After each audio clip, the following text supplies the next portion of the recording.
அவளை என் பொண்ணா நினைச்சு வளர்த்துட்டு இருந்தேன். அவளும் மனசார என்ன அம்மாவா ஏத்துக்கிட்டா மேடம். எப்படியாவது அவளை ஒரு தடவை பார்க்க ஏற்பாடு செஞ்சுட்டாங்க மேடம். மல்லி, கதிரேச மனசு வச்சாதான் குழந்தைய நீ பார்க்க முடியும். அதுதான் ரியாலிட்டி. கேஸ் முடியற வரைக்கும் தற்காலிக கஸ்டடி அவர்கிட்ட தானே இருக்கு. அந்த ஆள் என்ன வெண்பா கிட்ட விடவே மாட்டாரு மேடம். வெண்பா சாப்பிட்டா, கதை கேட்டா, தூங்குனானெல்லாம் என்கிட்டயே போய் சொல்றாங்க. அவ பாவம் மேடம்.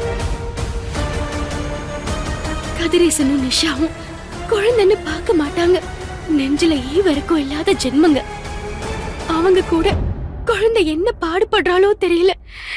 நினைக்கிறப்ப நெஞ்செல்லாம் பதறுது. கவலைப்படாத மல்லி, நம்பிக்கையோட இரு.